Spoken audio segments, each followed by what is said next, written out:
Nobody becomes overweight by eating. People become overweight by overeating and by miseating. So very, very important distinction. Whatever your level of activity is, whatever your metabolic situation is, whether you have a thyroid dysfunction or not, whether you're physically active or not, whether you have a desk job or you load trucks for a living, whatever your situation is, if you eat appropriately for your situation, you cannot gain weight. It's just a physical fact, laws of nature. There's no opinions involved in that. It's just a basic energetic situation. If you eat appropriately, you will not gain weight. Whatever your situation is, if a person gains weight, is because they're overeating for that situation. Now, people tell me, but how many calories should I eat? Wow, that completely depends on your situation.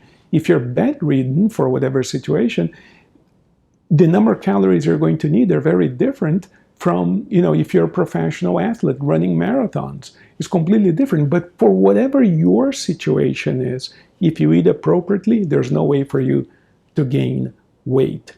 So based on that, it follows the obvious fact that when a person is overweight, at some point in their lives, they have overeaten. Now, sometimes a person will gain a lot of weight during one period of their lives, and then the weight stabilizes. I'm not talking about childhood and growth. I'm talking about as an adult. That means that when the weight stabilized, it means that they gained weight, and at that point, they made changes in their diet or their activity level, and then things became equal again. Now they're eating appropriately for their situation, activity level, metabolic conditions, and so forth. So sometimes a person will come to see me for weight loss and would say, but doctor, I don't eat a lot. Look, I only ate this, this, and this for the past week, and I'm still overweight. I know. But it's that now you're eating appropriately and you're not gaining or losing weight. But if we look at your weight journal, in other words, if you plot your weight over the years since you graduated high school, presumably when you became an adult, you'll notice that there was a period of your life when you did gain a lot of weight. And I'll give you an example of that. If a woman, for instance, who became pregnant, now in medicine, we talk about 25 to 30 pounds maximum as being the physiological weight gain for a single fetus pregnancy. But a lot of women gain 50, 60 pounds per pregnancy. So that additional 30 pounds have nothing to do with the actual baby and water in the belly. It has to do with weight gain for various reasons. I'm not criticizing. I have 4 daughters. I've seen pregnancies. I'm not criticizing or judging. I'm simply explaining that those additional 30 pounds are, weight gain that is beyond the effect of pregnancy. And so just last week, I was talking to a woman who had 2 babies back to back, gained about 30 pounds in addition to the weight of pregnancy itself, and never quite lost about 20 of those pounds, even though 10 years has passed since her last baby was born. So she held on to about 20 pounds. So this is an example. And her weight has been stable for this past 10 years, meaning that for the past 10 years, she's been eating appropriately for her activity level, for her situation. But the weight gain already happened, you see. Now, the only way to lose the weight is to go into some sort of deficit, which has to be really well managed. Otherwise, we end up gaining weight back, and that's a different conversation. But the point is that the only way to gain weight is to overeat. At some point in our lives, if we're overweight today, we overate. The second thing that people ask me is, well, I don't overeat. Well, research shows that we can also miseat, meaning that not all calories work the same in the body. So, for instance, if you eat 100 calories of a candy bar versus 100 calories of a vegetable, let's say, they do not have the same effect in the body. Clearly, nobody thinks that.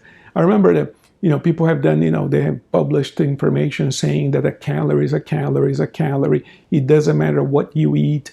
And some people have published videos saying that all they ate for a week was candy bars, whatever. That's not true. We know that scientifically. When we eat refined carbohydrates, sugars and stuff, blood sugar goes up and insulin goes up. Now, insulin is a storage hormone. When insulin is high, the body has no choice but to take excess energy and store it in the form of fat. And when insulin is high, there's no way for the body to pull energy from the fat stores. So as long as insulin is high, even if you're hungry, you cannot pull fat. And this is why you have a lot of people who go into this caloric restriction diets. They start dieting and they start getting cold and low energy and they feel miserable. They have really low energy. And they say, yeah, but I'm still fat. I'm not losing any fat. Of course not, because your insulin is high. You're doing what people have told you to do. It's not your fault. You're having like 6 to 10 meals a day, little snacks here and there, and your insulin is high all the time. There's no way for the body to pull fat from the fat stores because the insulin is high. So we can literally miseat as well. In other words, if we eat in a way that keeps insulin high, we're not going to lose weight, even if the number of calories is appropriate. And the second way in which we can miseat is when we eat at night. There are several research papers showing that insulin resistance goes up toward the latter part of the day because we have this thing called the circadian rhythm controlled by the pituitary gland. So it's almost as if the body has an internal clock and we sort of know what time of day it is. And all of these hormones sort of obey this master clock. Everything is synchronized according to this thing that we call the circadian rhythm. So in a sense, and you can plot several of these hormones on paper and you can and you can see how the body more or less know what time it is.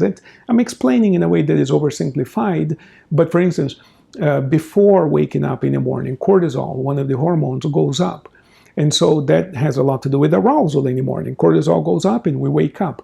And so how does the body know to increase levels of cortisol? But that's what causes you to wake up, as an example, right?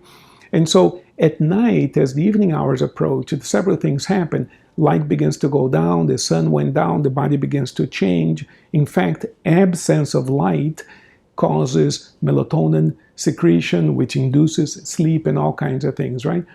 But one of the things that happens is insulin resistance goes up, which means that it is the worst time of day to eat, because if the body is a little bit more resistant to insulin, what that means is that in order for blood sugar to get into the cells, more insulin has to be secreted by the pancreas, the beta cells of the pancreas, which means that insulin levels are higher for a given meal at night versus the very same meal during the day. Research, I can give you the citation later. So this has been shown across multiple studies. So what happens is when we eat late at night, we tend to end up storing more food as fat than if you ate the same meal during the day. So there are two ways in which we can miseat. May I stop myself here for just a second? If you're getting value out of this information, would you please consider subscribing to the channel and perhaps even liking the video? I have a lot of information to share with you coming up, and it would encourage me, and it would also help other people who are in dire need of this information to receive it if you would kindly consider liking the video and subscribing to the channel. Thank you very much. Let's go back to the program. There's no way for you to gain weight from eating. We only gain weight from overeating and miseating. Overeating means that for whatever situation you have, we eat more than what's necessary, we're going to gain weight. But we can also miss it, which means that we ate the right number of calories, but in the wrong way, which causes us to probably feel hungry. In other words, we ate the wrong types of calories at the wrong time of day, and what that will probably do is create hunger to the degree that in time, we end up eating more than necessary, and that's how we gain weight. So it is important to overcome these false notions that I gain weight because I have a slow metabolism. I gain weight for whatever metabolism you have, right? You will not gain weight unless you overeat. Overeat as defined by your metabolic situation and your activity level. So it is a matter of overeating, which means that we can change your body. We're going to create a situation where you're able to eat, not feel hungry, not have any cravings, not go desperate, and yet create fat loss and muscle gain into your body. It's called body recomposition, and it's absolutely possible. I'm looking forward to sharing more about this with you. If you identify with what I'm saying, please leave your comments below so that I can respond and explain more about this. Thank you and blessings.